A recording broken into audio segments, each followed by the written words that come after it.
Hello, my name's Kirsty and this is the first ever video I've ever done, so I apologise in advance if it's a disaster.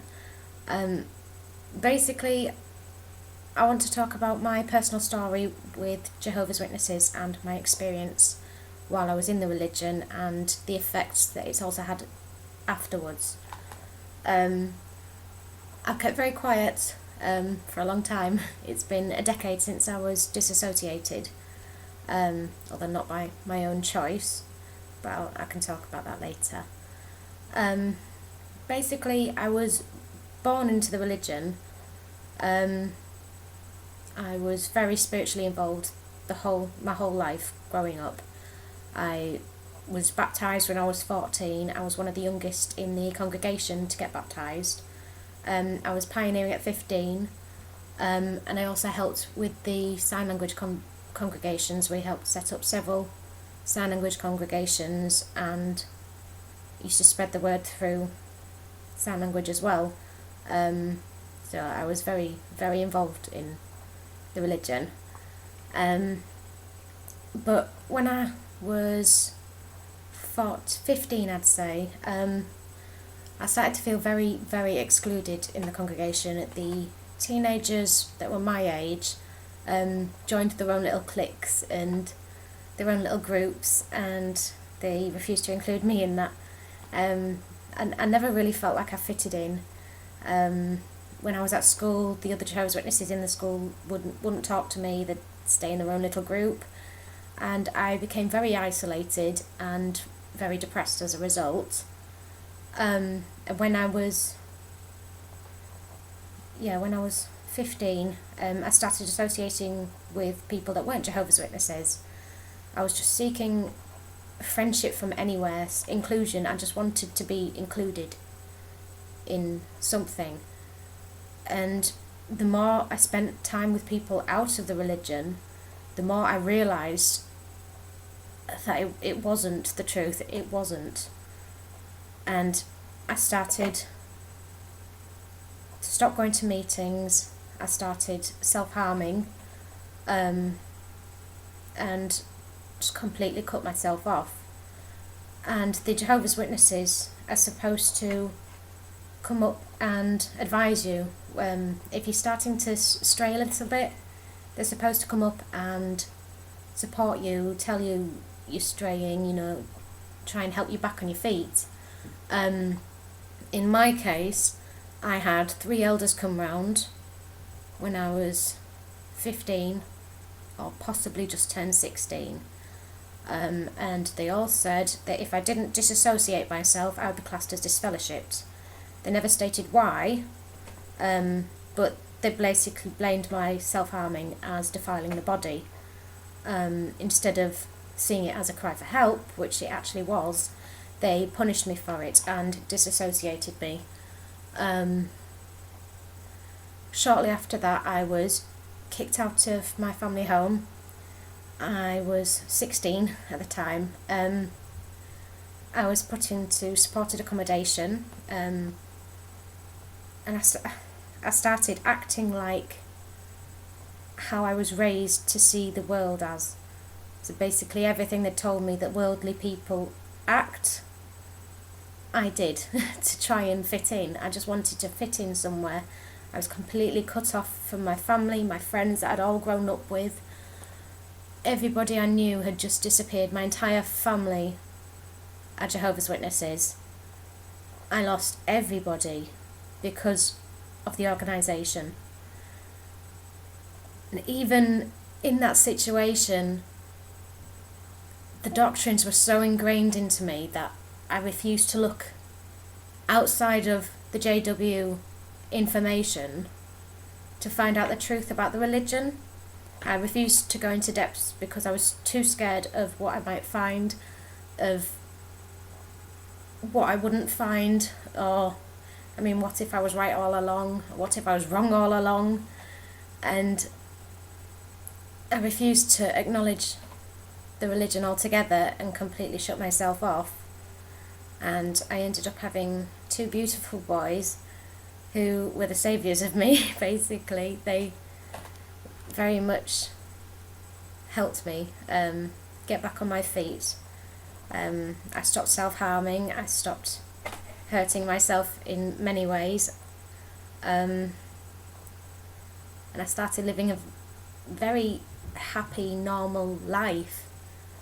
And the thing with Jehovah's Witnesses, they are taught that everyone who isn't a Jehovah's Witness is going to end up miserable, living in a hovel, doing all these horrendous things, doing drugs, sleeping around, and basically committing all acts that the Bible condemns. And that's what everybody that isn't a Jehovah's Witness does. But it's the complete opposite. There are bad people in this world, there are. But there are also bad people in the congregation, things that they hide from Jehovah's Witnesses, such as the sex abuse scandals, which I've only found out about recently. I remember there was one elder that was in our congregation who was disfellowshipped, and nobody was allowed to know the reason why. But it was actually because of a sex abuse scandal. He was molesting several children in the congregation, and they all came forward at the same time, so there was enough witnesses to actually take it to the police, and he was convicted and arrested.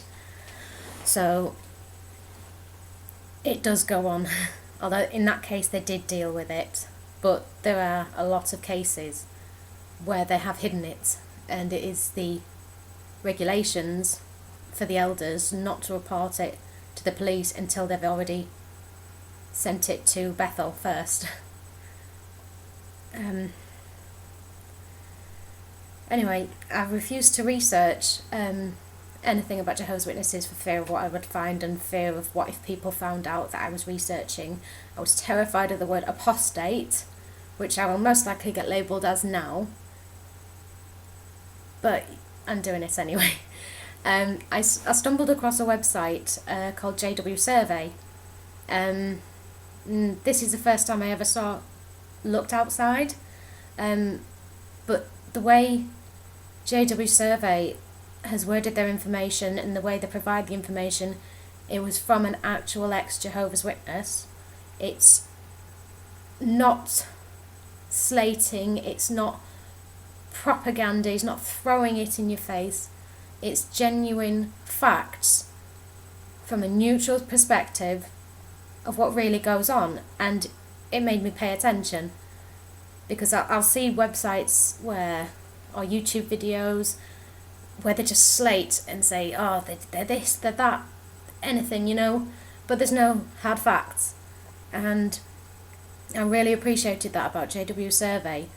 I've subscribed to John Cedars, and I recommend anyone watching this does the same.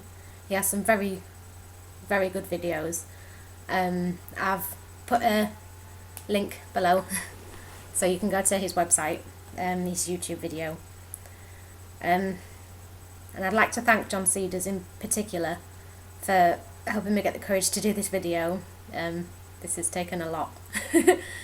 And I'd also like to say that anybody out there who has been disfellowshipped or disassociated like me and has experienced the same thing, speak out while you can. It's cruel what they do. They punish you for your flaws instead of helping you like they should be doing.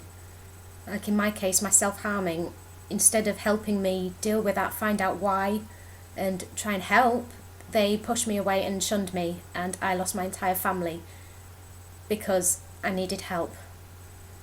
And the way they treat ex-Jehovah's Witnesses is completely against what the Bible teaches. I mean, the Bible says Jehovah will handle those who do wrong. It's not in your place. The prodigal son, he was welcomed the second he came back to his family. All the Bible states is how God is love and God is generous and God is forgiving. Shunning is the opposite to what Jehovah teaches, and there's also been a major court case about to come into fruition for breach against human rights, simply because of the disfellowshipping. It is against human rights. Stripping your family away from you, taking everything you know from you, indoctrinating you so that it's all you know, integrating fear throughout your entire life of rejection. I mean, to this day, the psychological effects have seriously affected me. I have a horrendous fear of rejection. I cannot handle rejection at all. Since I was disfellowshipped, losing everything makes you terrified to lose anything else, and it still affects me to this day. I have severe anxiety. I mean, I'm shaking right now making this video. I have panic attacks, I have anxiety attacks, I barely leave my house, and the majority of my anxiety roots from being disfellowshipped. I will not even take my bins out without having makeup on. I have to dress properly, I have to look proper, I have to make an effort no matter what, because I was raised like that, which isn't necessarily a bad thing, but it's ingrained, and that's what's wrong. They are ingraining the wrong things into people, and awareness needs to be spread. People need to speak out. And also, if there's anyone who's watching this who's suffered any psychological effects, such as anxiety, depression, anything that you think might be caused by Jehovah's Witnesses, can you please comment and spread the word? It really needs to be known just how bad it really is. Thank you for watching.